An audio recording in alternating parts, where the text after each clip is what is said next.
Vous écoutez rmiinfo.com. Regarde ailleurs avec Saïdouane.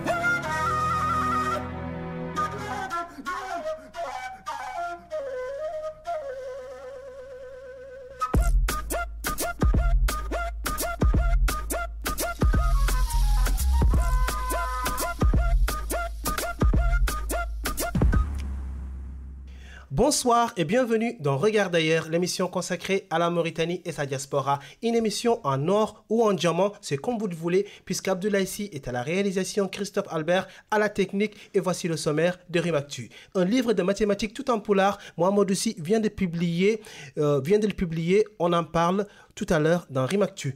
Le festival Blues d'Afrique arrive à grands pas. Mohamedou Seck, le programmateur de ce festival, est sur le plateau de Regarde ailleurs. Nous développerons ces titres avec Seta Camara après ce sommaire. Notre invité, Hamadi Sow, un politicien aguerri, anciennement secrétaire national des relations extérieures du mouvement Flamme. Il milite aujourd'hui au sein des forces progressistes pour le changement FPC depuis sa création en 2014, dont il est le secrétaire général de la Fédération de l'Europe occidentale. Depuis le congrès de création du parti en octobre 2014, il n'est toujours pas reconnu par l'État mauritanien. Mais les FPC participent activement, si l'on peut dire, à la vie politique mauritanienne. Entre conférences et débats, propositions, voire propositions de choc, ou sur l'autonomie notamment, nous allons revenir sur l'offre politique de ce parti ou de ce parti en gestation, les difficultés, mais aussi les succès s'il y en a des FPC avec son représentant en Europe occidentale, Hamadi Sow. Vos rendez-vous désormais incontournables de Regarde ailleurs arrivent également. Naira Samper vous parlera de la presse mauritanienne. Amadou Khan vous fera un survol de l'actu mauritanienne vue d'Inet. Et enfin, notre invité Mohamedou Sow répondra au questionnaire. Vous savez tout pour le sommaire. Vous pouvez réagir sur la page Facebook de l'émission Regarde ailleurs sur rmiinfo.com. Tout de suite, place à RIMActu avec Seta Camara.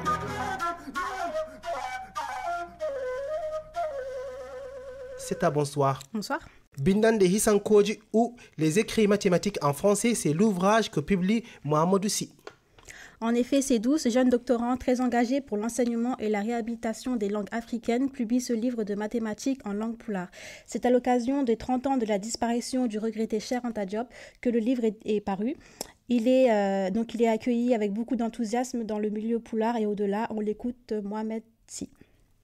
Alors, pour la première étape qui s'est déroulée donc au Sénégal il y a une vingtaine de jours, bon, il a été présenté à un public assez large, on peut dire, parce qu'il y avait des étudiants et d'autres linguistes. Vous avez été même à la radio sénégalaise. Exactement.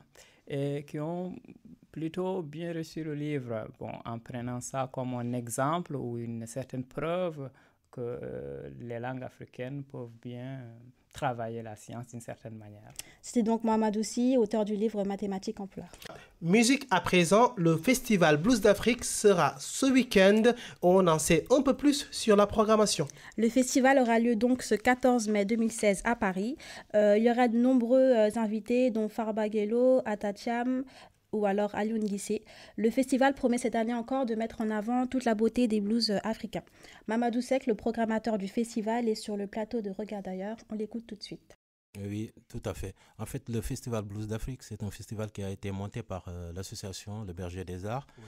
La première édition a été tenue en 2012 avec Baba Mal à la Cégale. Oui. Il y avait Baba Mal, Guélel Koumba et Bamoudi de la Mauritanie. C'est un Sénégalo-Mauritanien, mais il vit actuellement au Sénégal. Oui.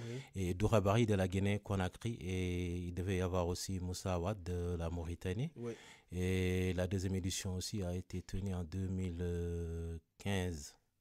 Et là, nous attaquons la troisième édition. Ok, ce sera le 14 mai. Le 14 mai, oui. En fait, c'est un festival qui a été créé parce que nous nous sommes rendus compte qu'il y a un grand retard de la musique Peul, en fait. Oui. Baaba Maal n'est que l'arbre qui cache la forêt. Donc, il fallait faire quelque chose pour faire bouger les choses, en fait. Et nous nous sommes dit que comme la musique est la partie de la culture qui est la plus fluide, celle qui a le plus de facilité à circuler d'un lieu à un autre, nous nous sommes dit pourquoi ne pas monter ce festival, en fait. C'était donc Mamadou Seck, le programmateur de Festival Blues d'Africa à Paris. Merci, c'est ta Camara. On se retrouve bientôt sur rmiinfo.com. À bientôt. Vous écoutez Regarde d'ailleurs sur rmiinfo.com. Notre invité, Hamadi Sow, secrétaire général de la Fédération de l'Europe occidentale des FPC, nous rejoint dans un instant. En attendant, voici des maîtres. Ce sont ces musiques ou ces chants religieux très rythmés des fois de la culture beydane et haratine. Elie Cher nous fait son maître.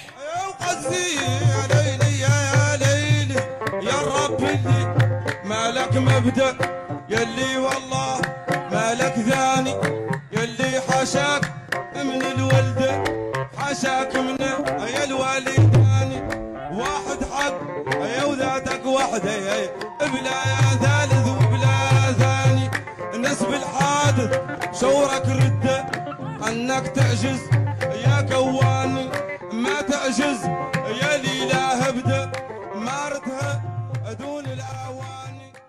Regarde d'ailleurs sur rmiinfo.com. À venir, le questionnaire A, regard sur la toile et le kiosque de Rémi. À l'instant, permettez-moi de souhaiter la bienvenue à ceux qui sont sur le plateau. D'abord, à nos chroniqueuses. Nadal Baraf, bonsoir. Bonsoir, Saïdou. Naira Samper, bonsoir. Bonsoir. Bonsoir à Hamadi Sow. Bonsoir. Et bienvenue sur le plateau de Regard d'ailleurs. Merci. Est-ce que vous avez déjà écouté cette émission ou est-ce que vous connaissez nos chroniqueuses? Oui, j'ai regardé l'une de vos émissions qui m'a beaucoup frappé lors de, je pense, c'était l'émission qui a été consacrée par un de mes anciens camarades, la personne de Cheikh Oumar Ba. Cheikh Oumar, j'ai bien aimé, voilà, je pense que c'est très bien. Ok, en tout cas, merci d'avoir répondu à notre invitation. Hamadi Sow, je rappelle que vous êtes le secrétaire général de la Fédération de l'Europe occidentale des forces progressistes pour le changement, parti en gestation en Mauritanie, donc FPC, projet de parti né de la scission ou de la transformation, vous nous direz quel mot utiliser, des flammes, scission ou transformation. Donc, vous utilisez, le mot que vous utilisez, vous nous le direz, mais Hamadi Sow, presque 2 ans après la naissance de ce projet de parti, vous en êtes encore aujourd'hui au stade de la reconnaissance? Ça dépend sous quel angle vous avez posé la question. En fait, d'un point de vue administratif vis-à-vis des autorités mauritaniennes, oui, il y a un problème parce que nous n'avons pas eu la reconnaissance officielle, malgré que les lois mauritaniennes compétentes en la matière nous donnent tout le droit. Mais on y reviendra certainement en profondeur lors de cette émission.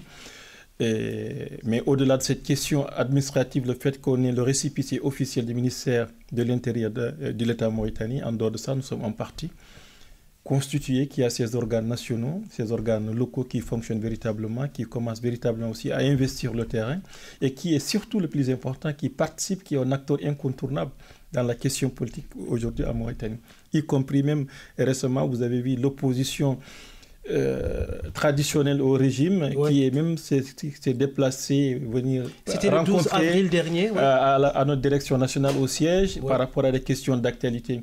Au-delà de ça, il y a eu beaucoup de programmes qui sont déroulés à l'intérêt du pays qui fait qu'effectivement, on est un parti comme tous les autres, sauf à la différence, nous n'avons pas la reconnaissance de l'État. Ok, un parti pas encore reconnu, on va apprendre à mieux faire connaissance avec vous.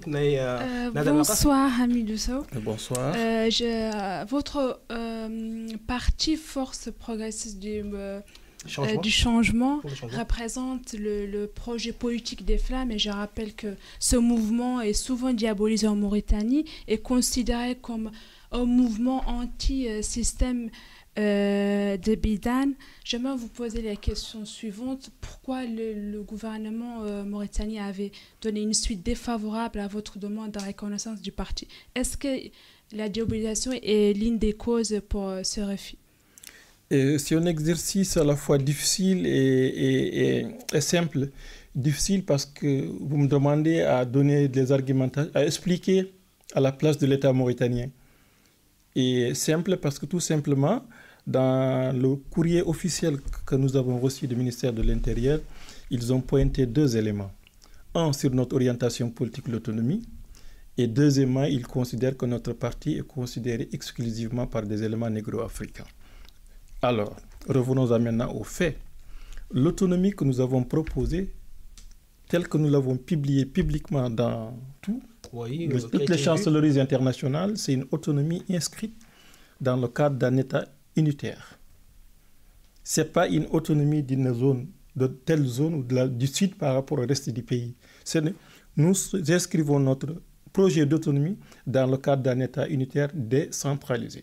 Donc, en 4 grandes régions. Okay. En 4 grandes régions. Nous n'avons jamais pensé à partager la Mauritanie en 2 pays. Si telle était notre posture politique, on allait l'assumer. Je pense que hier, en tant que flammistes, et aujourd'hui, les forces progressistes du changement, nous n'avons jamais caché nos ambitions politiques. Notre discours politique a été tout le temps clair et net et limpide en la matière. C'est une fuite en avant de la part des autorités mauritaniennes. Et en plus, le projet que nous avons en tant que politiques et démocrates et citoyens compatriotes de ce pays, c'est un projet politique que nous avons. Si nous devons demain y aller, on va le soumettre aux citoyens mauritaniens. C'est eux qui vont décider qu'est-ce qu'ils vont en faire. C'est notre contribution à la résolution de la question nationale. On ne saurait jamais l'imposer. Nous n'avons même pas défini des lignes de séparation de tel ou de tel. C'est un projet, en plus, en divisant la Mauritanie en 4 grandes régions. Maintenant, deuxième aspect de la question, que les éléments négro-africains, et nous, notre premier vice-président, la deuxième personnalité politique la plus importante au sein de notre direction nationale, c'est Omar Blanc. Nous avons des Soninké chez nous, nous avons des Haratines chez nous. Ils n'ont pas été cherchés pour vérifier, parce que de toute façon, même si on était à 50% avec des éléments de Beydan, comme ils ne veulent pas, ils ne veulent pas. Mais là, et pourtant, récemment, on a vu des partis constitués, on vit aussi tout le monde dans tout le bureau politique national composé d'éléments à 100% arabo-berbères. Sans aucun doute, on vit aussi tout le monde. Et ils ont été reçus, et ils ont reçu leur récépissé de reconnaissance. Donc, le problème de diabolisation, je ne le vois pas de ce côté-là. Est-ce que ce projet ne fait pas peur justement parce que la Mauritanie est une nation jeune et qu'elle est en train d'expérimenter justement cette démocratie et qu'aujourd'hui que certains pensent qu'elle n'est pas encore prête à aller à changer de système politique tout de suite? Nous n'avons pas souhaité tout de suite de changer le système. Encore une nouvelle fois, il faut le préciser, nous avons une offre politique que nous donnons aux citoyens mauritaniens. En tout cas, on se dit que les Mauritaniens mériteraient qu'on leur demande leur choix, qu'on leur présente des programmes différents, d'autant plus que je ne voudrais pas tout de suite aller en profondeur de la question. Oui. Le projet de l'autonomie que les forces progressistes du changement proposent comme résolution à la question nationale ne tombe pas du ciel comme ça. C'est parti d'un constat. C'est quoi ce constat? La Mauritanie, depuis les indépendances à nos jours, depuis qu'on a proposé le projet, depuis 53 ans, parce que ça fait 3 ans quand même que nous avons proposé le projet d'autonomie, on a constaté 53 dans le cadre d'un État unitaire centralisé. Il n'y a pas d'unité, il n'y a pas de légalité, il n'y a pas de dignité de tous les citoyens mauritaniens, strict pied d'égalité. Et nous avons estimé que pendant 53 ans, la Mauritanie va sur un mauvais côté. Il nous est tout à fait normal, comme tout autre citoyen mauritanien, de proposer, de chercher à d'autres voies possibles pour régler ce problème-là. Donc, ça part d'un constat. Les pays, donc, quand même, vous donnez l'exemple dans ce projet. On va en finir avec cette question-là. Est-ce que ces pays sont des bons exemples? Je veux parler de la Belgique. On a vu commencer, je veux parler de l'Espagne, la Catalogne, c'est pas très stable, mais en tout cas, politiquement, ça bouge un peu. Est-ce que ce projet, il est viable en Mauritanie?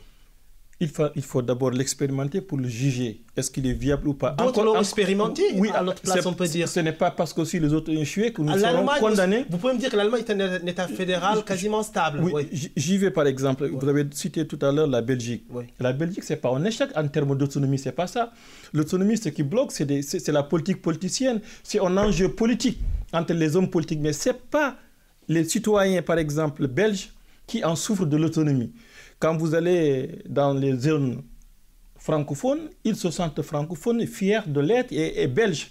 Les autres côtés, pareil aussi. Donc, c'est la question fondamentale que nous cherchons, nous, en tant que Mauritaniens. Oui. Parce que tout simplement, nous avons des communautés, pour ne pas le dire les Noirs, qui sont complètement mis en marge.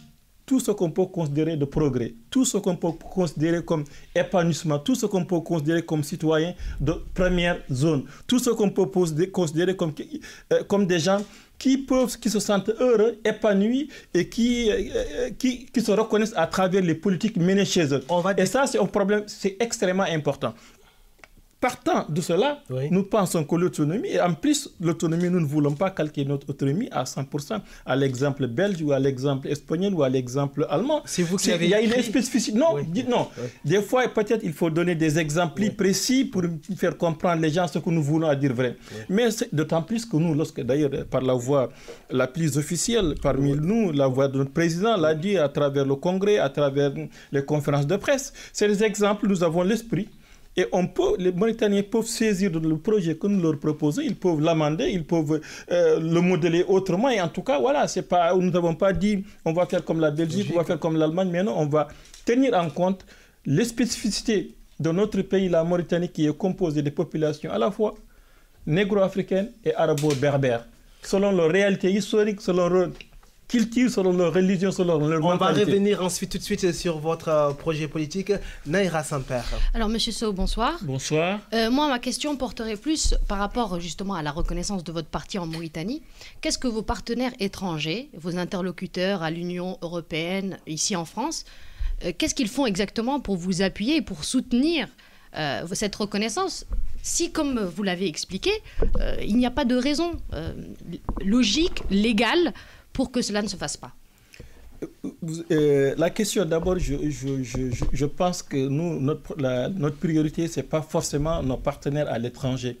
Nous sommes Mauritaniens et nous sommes des patriotes sérieux et sincères, soucieux de l'unité de ce pays et soucieux de son bien-être. Alors, nous savons que la question était extrêmement difficile pour nous. Rien n'a été facile pour les Flammes hier et aujourd'hui FPC. Mais nous avons dit, comme il faut brader la peur et la responsabilité, aller sur le terrain. Et nous avons estimé que notre offre politique, telle que nous l'avons pensée, nous ne sommes pas surpris. Nous ne sommes pas surpris du rejet de notre demande de reconnaissance par les autorités mauritaniennes. Quelque part, je vais vous dire une chose, ce n'est pas une confidence que je vous fais, tout honneur à nous. Il y avait même certaines qui commençaient un petit peu à douter. Pourquoi ? Parce qu'on est rentré, parce qu'Aziz l'a accepté, donc ils vont nous donner tout.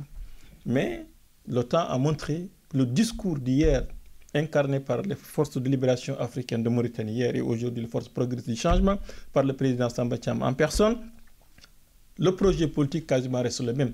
Ce qui est plus intéressant pour moi, ou pour nous j'allais dire, que depuis notre redéploiement, depuis que les FPC investissent le terrain mauritanien, notre discours commence à être appréhendé positivement par une partie de la population mauritanienne qui, jusqu'à présent, nous considérait comme des ennemis à abattre. Parce que tout simplement, ils étaient abusés par le régime de Taya à l'époque, soutenus aussi par certains de nos adversaires politiques qui ont participé volontairement à brouiller la compréhension de notre discours politique. Parce qu'on était loin, de très près d'ailleurs, on était au Sénégal, et ensuite déportés vers les États-Unis d'Amérique pendant 23 ans à l'extérieur.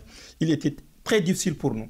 Maintenant, par rapport à la reconnaissance, qu'est-ce que nous avons dit ? Dès l'instant où nous avons décidé de réinvestir le terrain à l'intérieur de la Mauritanie, nous savions qu'il faut participer, il faut anticiper sur certaines choses.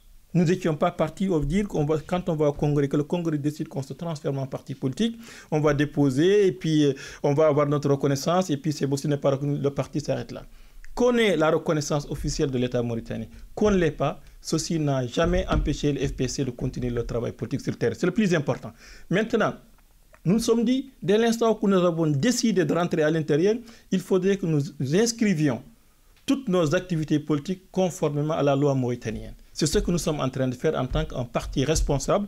On prend toute la procédure que la loi mauritanienne nous offre, une partie, celle qu'il respecte bien entendu. Nous avons tenu notre congrès avec beaucoup de difficultés. Peut-être on n'a pas le temps pour y revenir. Ils nous ont voulu nous en empêcher, mais on a tenu.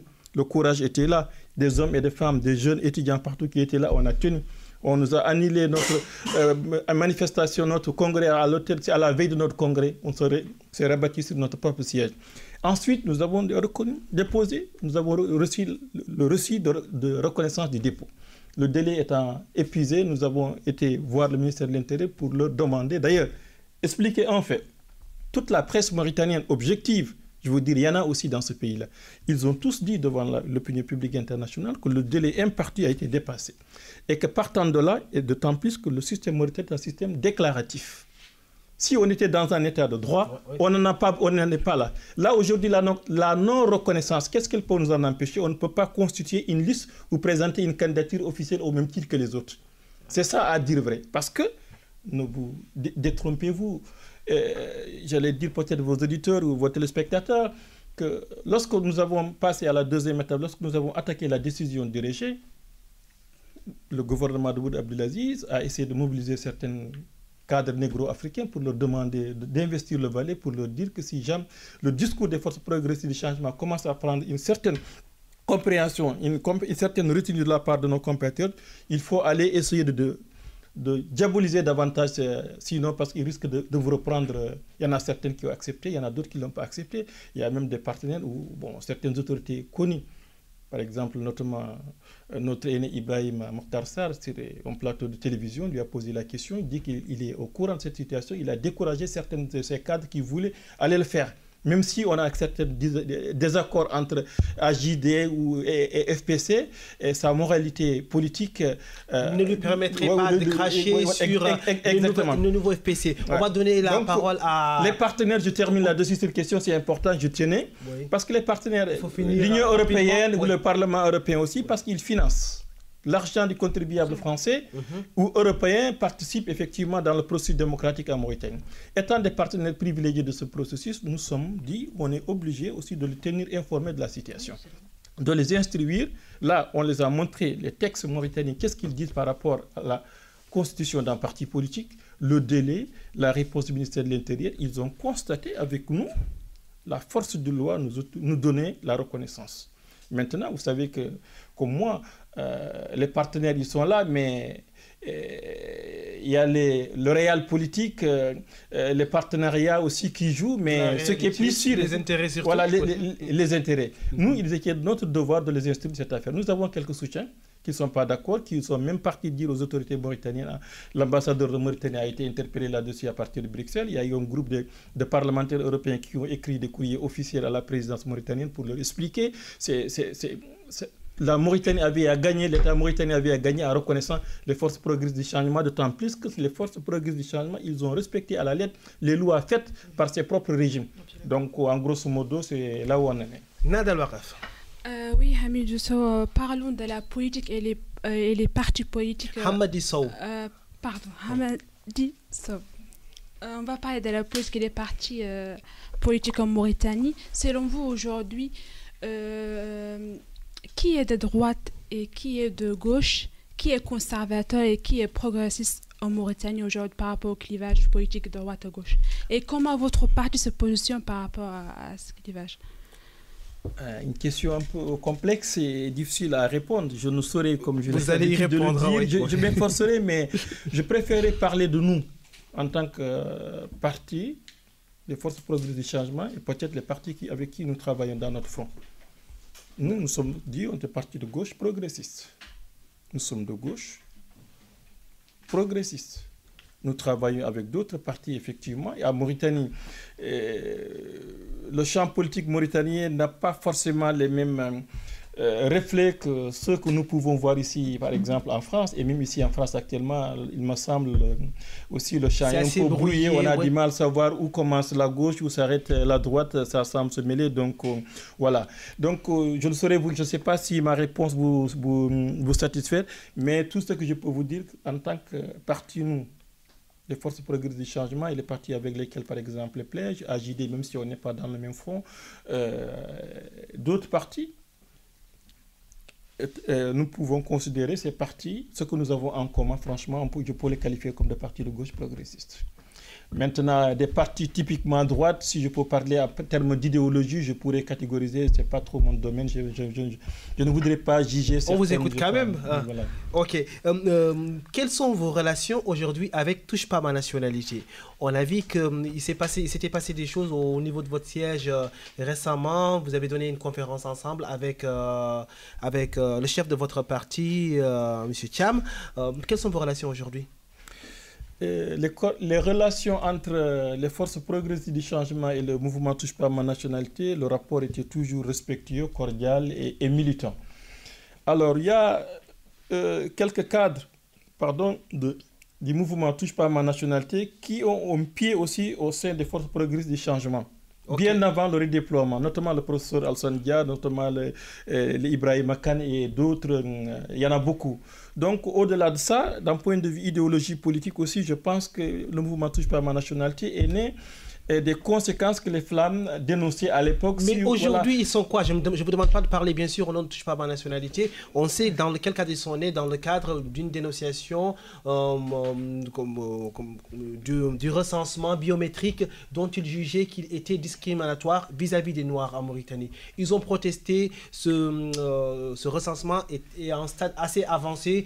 On déplore quand même quelques personnes qui sont laissées à côté, ça c'est une réalité, mais aussi touche pas à ma nationalité, c'est beaucoup transformé, ils ont connu une certaine division. À Paris, récemment, certains ont appelé à une session du Sud.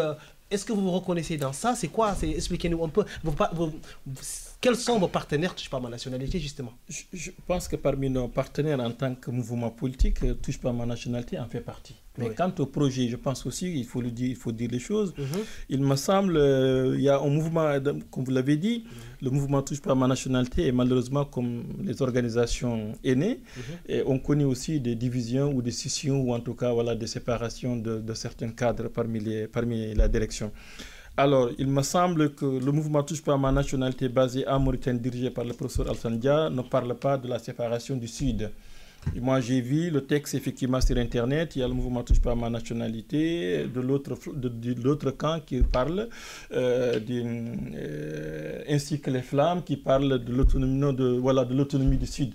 Moi, je ne saurais commenter ce qu'ils ont en projet politique. Ils sont libres de leur choix. Vous êtes pour ou contre? Non, je ne peux pas être pour ni pour contre. Je préfère... Positionnez-vous quand même. Vous êtes un politicien? Oui, donc je préfère parler de mon projet politique que de commenter le projet politique d'autres partenaires politiques ou en tout cas des adversaires politiques. Ils proposent comme vous aussi vous proposez. C'est normal que vous ayez un jugement dessus si vous n'avez pas de jugement par rapport à vos potentiels adversaires ou anciens camarades politiques? Non, je pense qu'il y a eu, malheureusement, comme ça arrive partout à travers l'histoire politique, partout quand on va en Afrique du Sud ou ailleurs, tout le monde, ANC a connu des séparations, des scissions.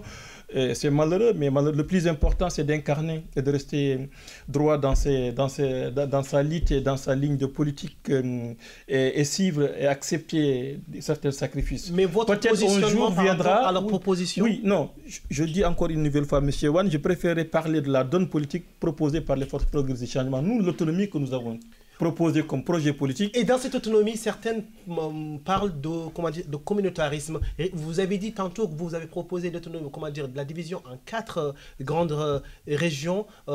Et quand les personnes vous taxent de communautariste, rien que par ce projet d'autonomie régionale, vous dites quoi? D'abord, permettez-moi de vous rectifier, M. Wan, nous n'avons pas un projet d'autonomie régionale, nous avons un projet d'autonomie nationale. Diviser Mauritanie en 4 grandes régions. La première région, c'est ce que je dis. C'est ce qu'on appelle Trarza, Brakna, Taga, ce qui constitue donc la première région. La région 2, ça va être la région Guidimaka, Fouta, Wala, Brak. La région 3, ça va être Assaba et les Audes. La région 4, ça va être Adrad et Tichir. D'accord? Nakchot et Nouadhibou auront des statuts particuliers. Donc, voyez-vous, nullement les forces progressistes du changement ont dit ou ont cherché à donner ou en tout cas à partager une autonomie régionale coupée simplement du sud avec le nord. Non, ça n'a jamais été notre intention. Et ce qui est sûr et certain, ce que nous voulons, c'est cette autonomie-là.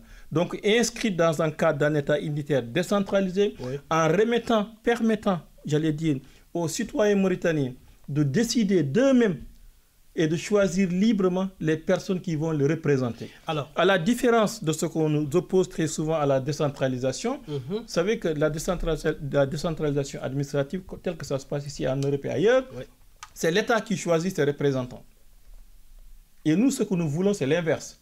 Dans, par exemple, la région de Trarza, Brakna, Taga, c'est les citoyens de cette grande région qui choisissent élire leurs propres députés locaux, dont ils peuvent donner le mandat et de démettre demain si ces derniers ne respectent pas leur volonté ou leurs engagements. Et là, voyez-vous, c'est quoi? C'est parce que normalement, ces représentants choisis par ses propres populations locales peuvent tenir en compte normalement tout ce qui participe au développement économique, social et culturel. Disons, de la région. Mieux, dans certaines zones où il y a une particularité ethnique ou linguistique, en donnant cette zone tout ce qu'il faut en termes de technologie pour avoir des petites télés, des radios locales, ces gens permettront aussi de se reconnaître à travers les différents programmes uniquement dédiés, en tout cas dans cette zone. Tout en ayant aussi dans cette palette de programmes une émission nationale où tous les Mauritaniens, même si je suis du sud, mais je suis au nord du pays, que même dans cette région aussi, quelque part, que je puisse me reconnaître en tant que Mauritanien. Et il n'y a pas aussi une spécificité qui empêcherait certaines Mauritaniens établis du nord ou du sud de ne pas connaître le même épanouissement ailleurs. Un maillage régional chapeauté par un maillage national. On va poursuivre dans cette lancée-là. Le président, dans son discours à Néma cette semaine, il a dit qu'il proposera sous forme d'un référendum, de dissoudre le Sénat et de mettre en place des conseils, disons, régionaux quelque part. Est-ce que ça effleure un peu votre projet? Vous en pensez quoi? Je pense que j'ai lu ça ce matin avec beaucoup d'humour. D'ailleurs, beaucoup ont commenté sur certains réseaux mauritaniens, notamment Kidem ailleurs. Oui. Est-ce que FPC a repris le pouvoir en Mauritanie? Qu'est-ce que ça veut dire? Comme je vous ai dit tantôt dans l'introduction, que certaines de nos idées, sérieusement, certaines on commence à comprendre ce que nous voulons dire, en fait, à dire vrai. Ce qu'il dit, en d'autres termes, c'est ce que nous avons proposé. Mais est-ce qu'il aura le courage d'aller jusqu'au bout? Est-ce qu'il aura le courage véritablement? Les idées un peu se rejoignent. Dans le contenu, ça peut avoir beaucoup de convergence. Mais maintenant, le cadre, ou comment thématiquement ou politique, qu'est-ce qu'il a à mettre à l'intérieur, ça peut changer fondamentalement. Mais ce qui est sûr et certain, si... L'idée est bonne. Effectivement, l'idée peut être bonne. Parce que très sérieusement, nous l'avons étudié, nous pensons que si on arrive à reconnaître ces zones-là, dans ces zones particulières, que ses propres citoyens mauritaniens qui y habitent, ils n'ont pas besoin d'aller en Nouakchott pour chercher à être là-bas et ou à chercher. Ils peuvent avoir leur propre épanouissement chez eux. C'est très important pour moi, du moins pour nous en fait. Ok, donc c'est un ancrage territorial local. Tout à fait. Naira Samper. Oui, alors par rapport à ce que vous venez de dire concernant les 4 grandes régions, etc., moi, ma difficulté, je ne sais pas si vous aurez la même analyse, mais en Mauritanie, l'une de nos problématiques dans le champ politique, ce sont les notables qui ne servent à rien. Nous avons des notables uniquement parce qu'ils viennent de la ville ou du village, mais qui ne sont pas des politiciens, qui ne sont pas à même de faire avancer quoi que ce soit. Moi, j'ai eu, justement dans la décentralisation, j'ai eu à participer à un atelier où tous les maires de Mauritanie sont venus. Et je vous jure que ce que j'ai vu là-bas, ça ne ressemble absolument pas à de la représentation populaire.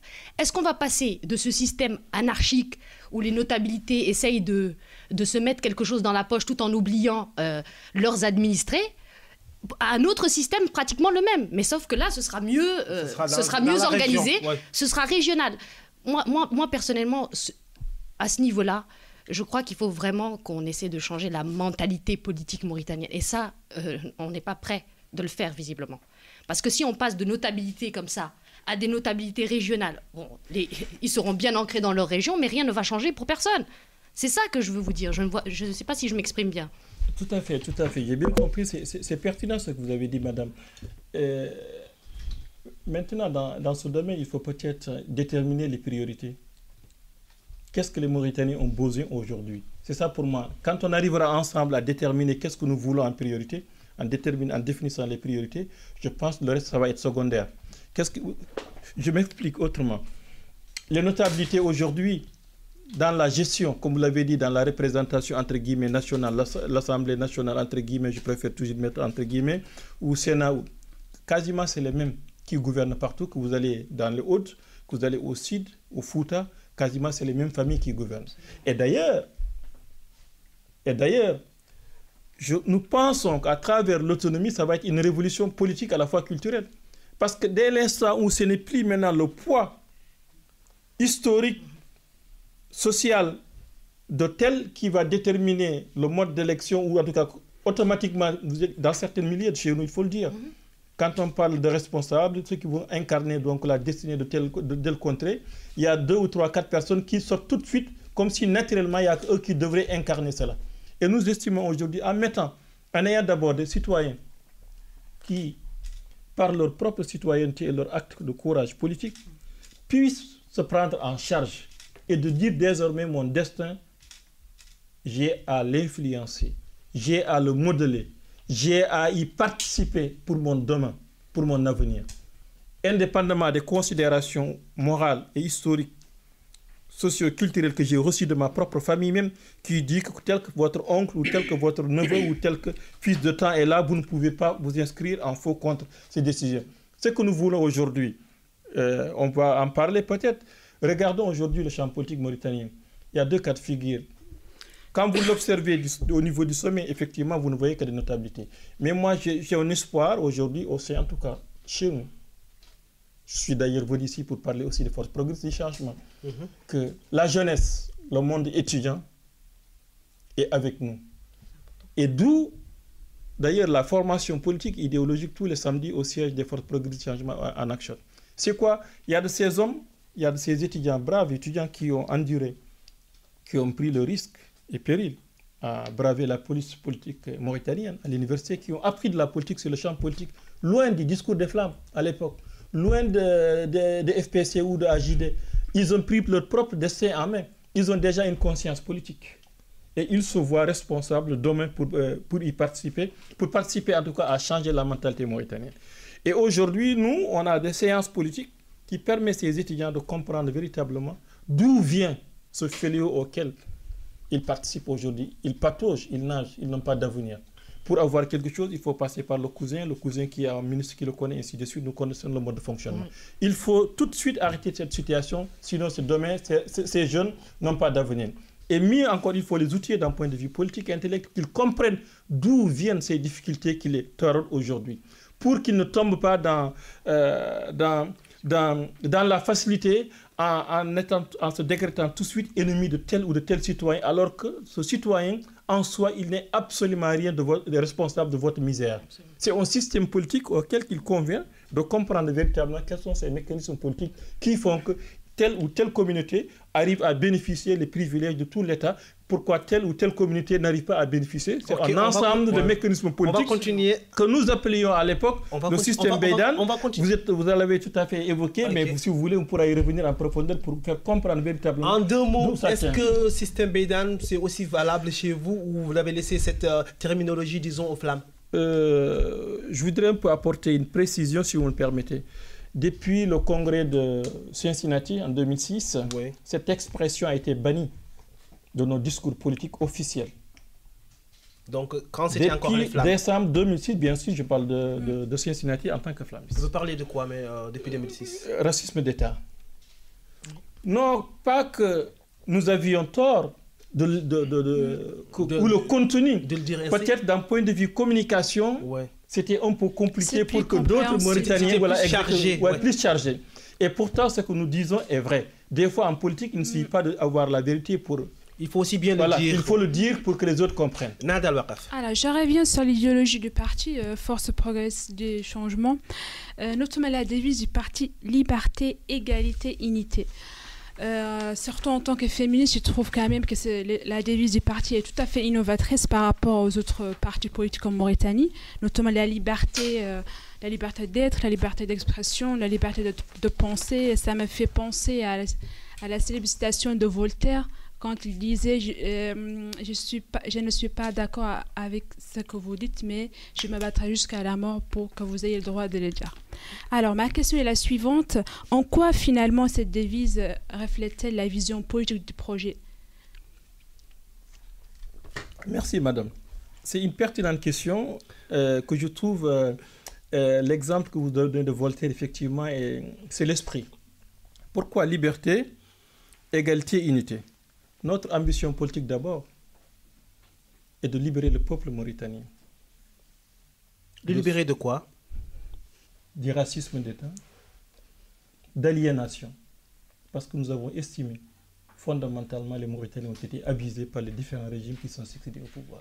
Ils ont opposé les uns aux autres, au point que le peuple mauritanien a besoin d'être libéré de cet obscurantisme politique et moral à la fois.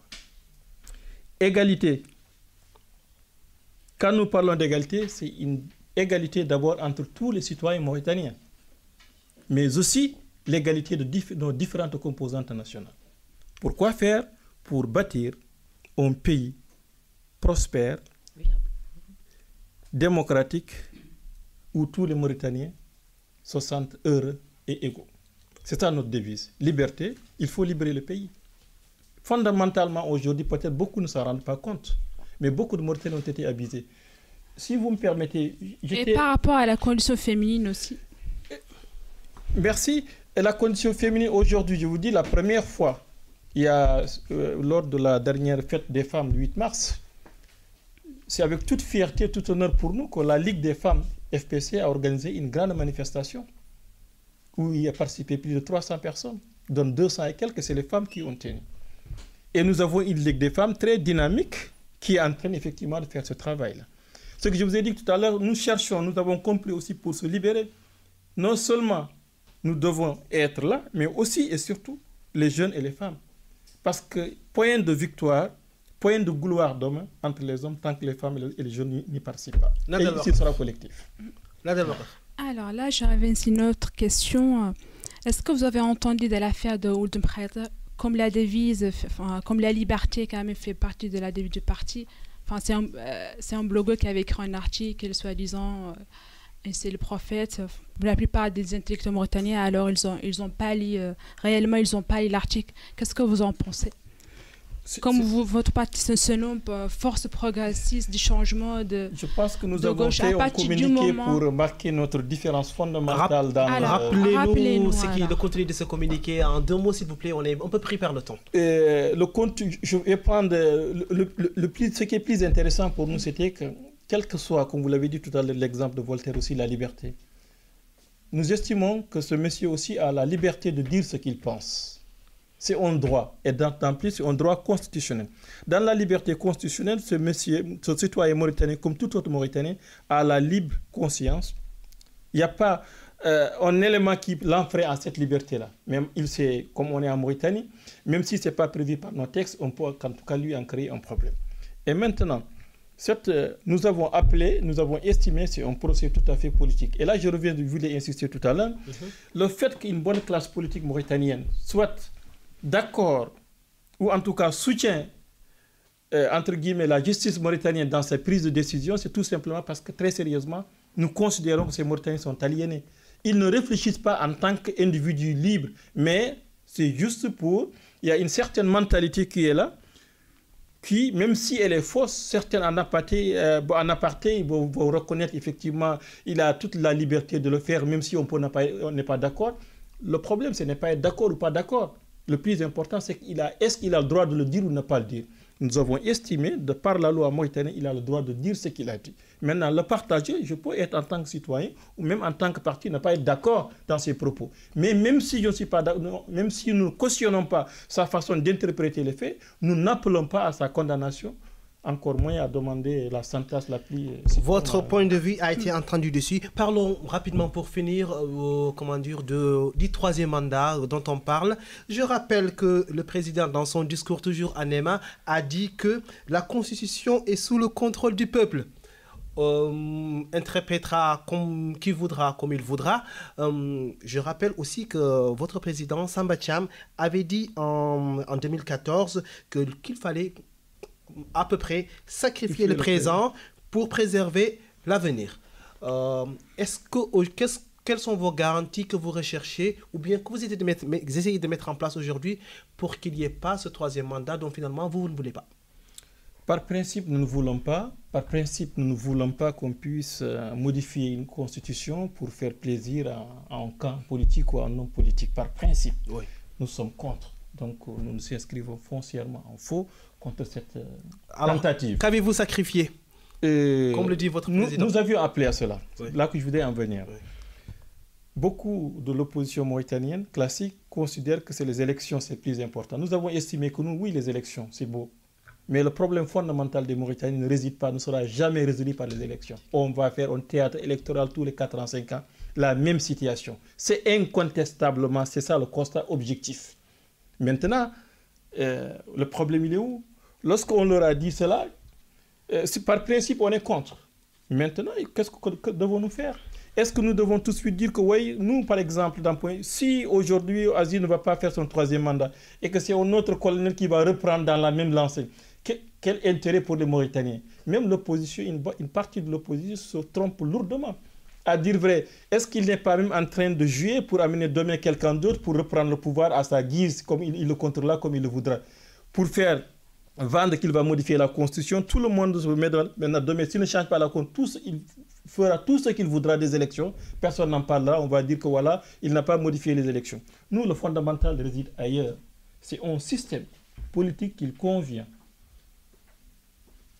de déconstruire dans l'intérêt de tous les Mauritaniens.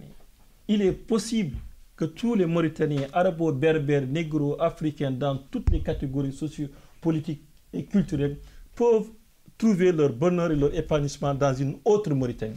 Et aujourd'hui, ce qui nous cause problème, ce n'est pas le problème entre Mauritaniens et Maures en tant qu'ethnie ou Halpulaar ou Soninke ou Wolof en tant qu'ethnie, mais non, c'est le système qui nous met en opposition indépendamment de nos volontés.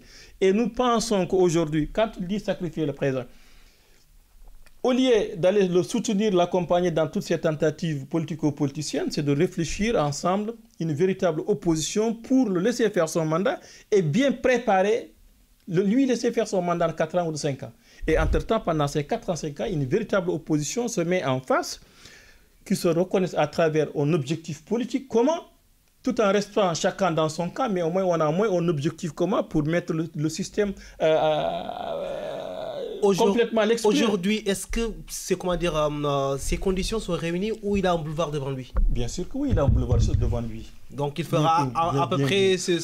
Qu'il se représente troisièmement ou que quelqu'un d'autre arrive dans son siège, ça ne changera pas le quotidien des Mauritaniens. Ça n'empêchera pas demain les militants de IRA d'être arrêtés s'ils dénoncent l'esclavage chez certaines catégories. Ça n'empêcherait pas certaines catégories au niveau de... On va finir avec cette dernière question, s'il vous plaît, monsieur So, si vous voulez.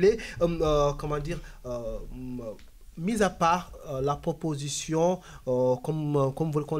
d'autonomie régionale, comme je l'ai dit tout à l'heure, vous avez tenu à rectifier, que proposez-vous concrètement aux Mauritaniens sur le chômage, la sécurité, c'est important en Mauritanie, l'autosuffisance alimentaire?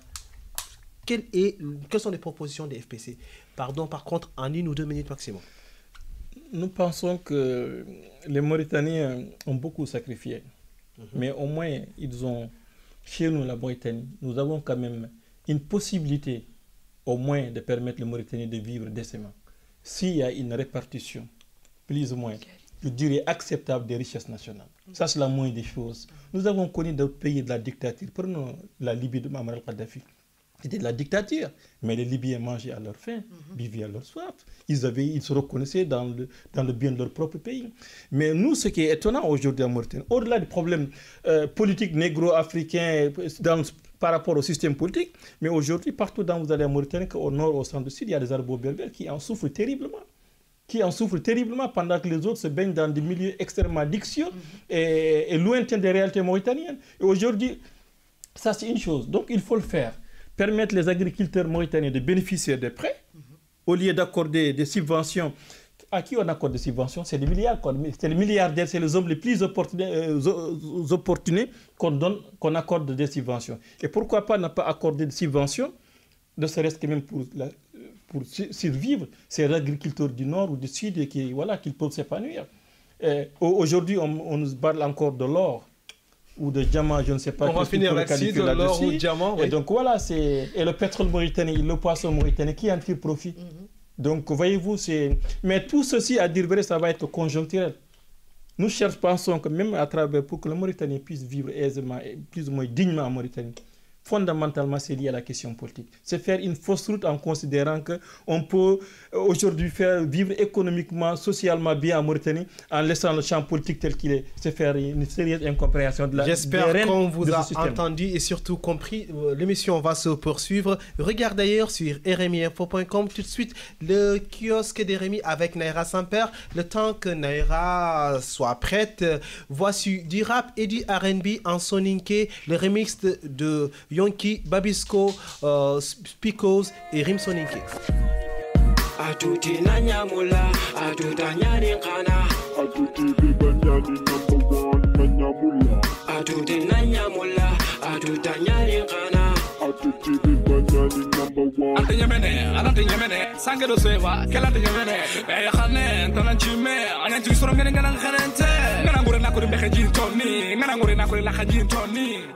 Regard d'ailleurs sur rmiinfo.com avec notre invité Hamadi Sow, secrétaire général de la Fédération de l'Europe occidentale des FPC. À suivre, un œil sur la toile avec Amadou Kane, puis notre invité répond au questionnaire. À l'instant, Naira Saint-Père pour le kiosque de Rémi.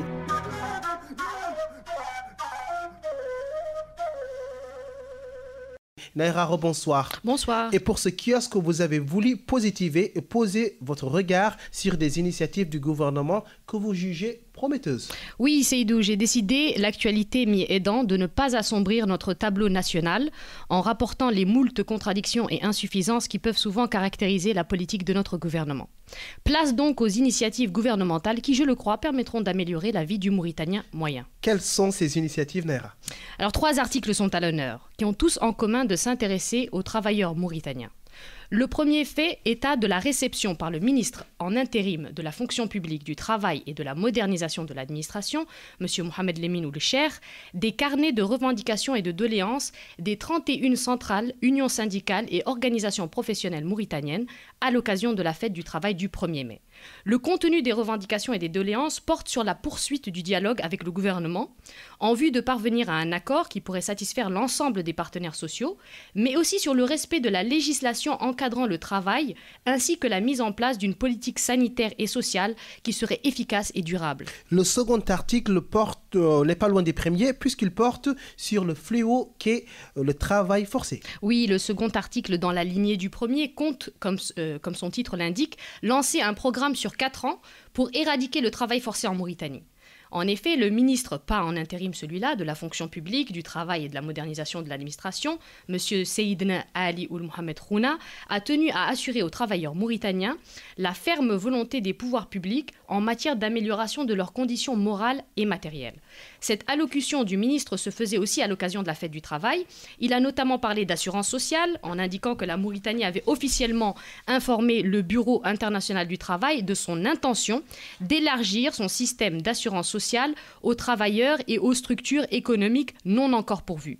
Mieux encore, le ministre a annoncé l'élaboration par son département d'un plan d'action national de lutte contre le travail des enfants, particulièrement dans le secteur minier.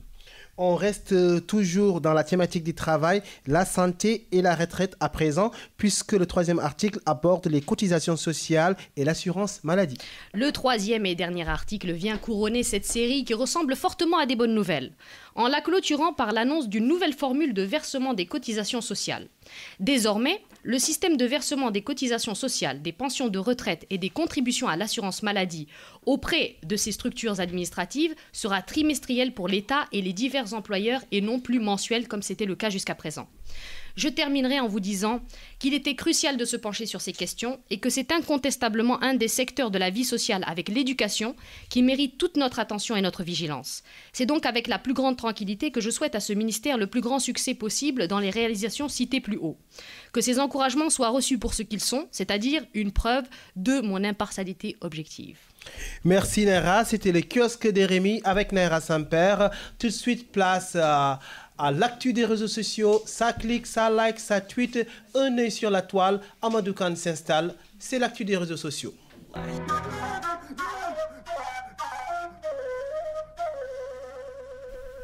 Ça clique, ça like, ça tweet. C'est l'actu des réseaux sociaux avec Amadou Kane. Amadou Kane, bonsoir. Bonsoir Seydou. Bonsoir à toutes et à tous, ça clique, ça like, ça buzz, c'est l'actualité de la Mauritanie via les réseaux sociaux. Et ce mois-ci, c'est d'où nous avons retenu 2 sujets. Une sortie fracassante de Khalid Diallo contre Monza. Et bien sûr, vous vous en doutez, je n'allais pas laisser cette occasion en or de parler cette ruée vers l'or des Mauritaniens. Alors, que reproche Khalid Diallo à Monza?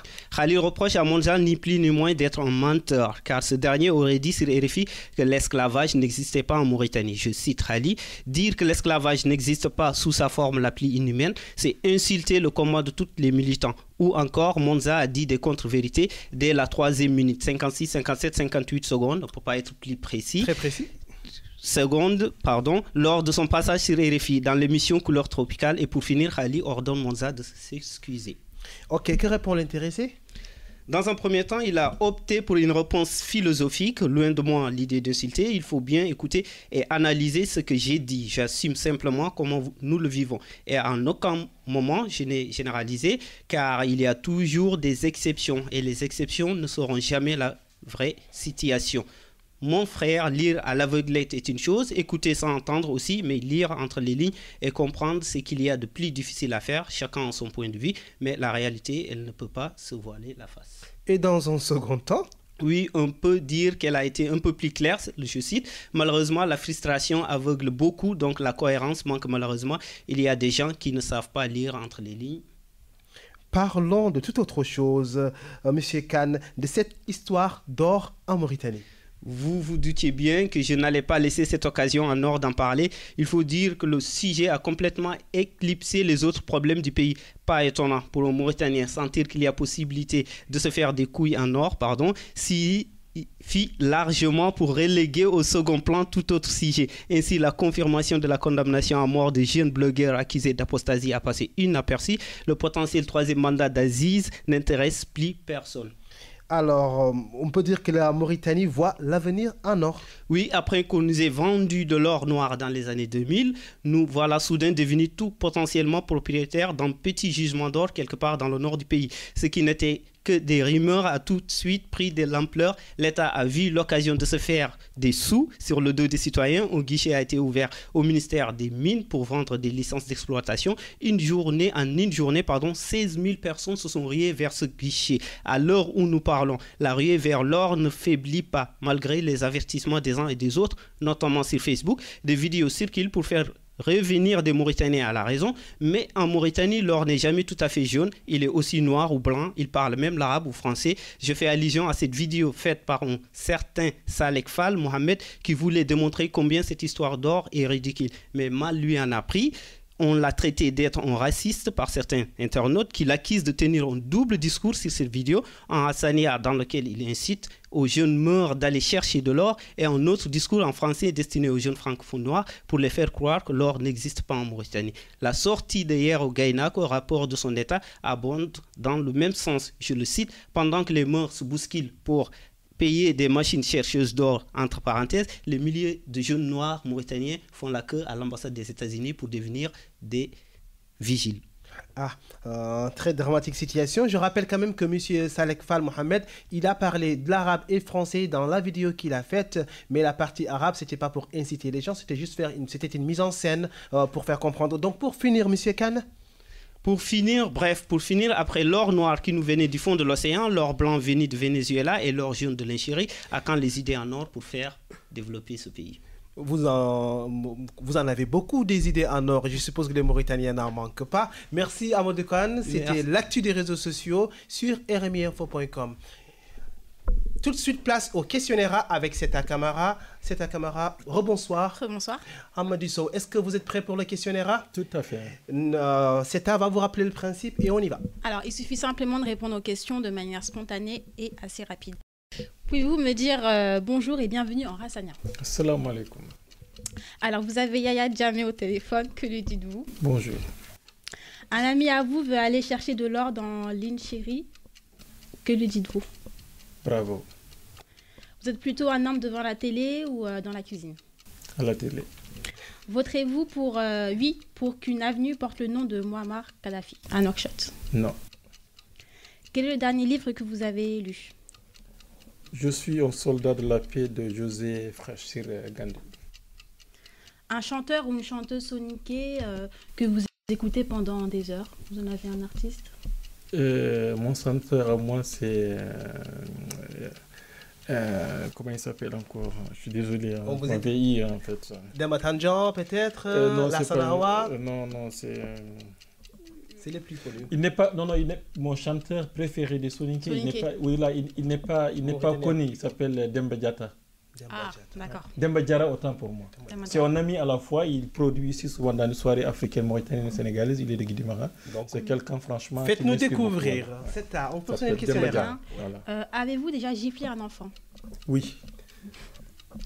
Hormis Diamine Teki, pouvez-vous me donner un groupe de rap mauritanien? C'est le seul que je connais. Très bien. Et pour finir, pouvez-vous me dire merci en Wolof? Djerejef. Très bien, parfait. Djerejef Mohamedi Sow, je rappelle que vous êtes le secrétaire général de la Confédération du FPC en Europe occidentale. Est-ce que vous avez un dernier mot? Non, c'est juste pour d'abord vous remercier. Mon mot d'abord s'adresse à vous. Je suis très content pour vous et je vous encourage. C'est bien que les Mauritaniens se disent aussi, même à l'étranger, vous pouvez faire quelque chose d'extrêmement positif. Et pour vous d'abord d'un point de vue individuel et collectif en tant qu'une équipe de jeunes dynamiques, charmants, compétents. Merci, franchement, merci, ça nous va et droit au ensuite cœur. aussi de faire un regard, de permettre vos compatriotes et d'autres personnes de s'exprimer sur des questions que nous avons en commun, l'actualité mauritanienne. Donc moi je vous dis bravo et je vous en félicite et puis voilà. Merci d'avoir été de nôtre, Mohamedi Sow. Donc, on vous souhaite bon retour au sein de votre parti. Regarde d'ailleurs, c'est presque terminé. Merci à notre invité. Je le remercie encore une fois, Mohamedi Sow. Je rappelle que vous êtes le secrétaire général de la Fédération de l'Europe occidentale des forces progressistes pour le changement FPC en Mauritanie. Merci à Basouley, Amadou Kanera Samper, Nadawa Kafseta Kamara et Hamad Sall. Merci également à Abdoulaye pour la réalisation, Christophe Albert pour toute la technique. Et bien sûr, merci à vous, chers auditeurs, qui nous écoutez en France, en Mauritanie et un peu partout dans le monde. Vous pouvez réécouter, regarder d'ailleurs sur rmiinfo.com. Quant à moi, je vous dis à très vite.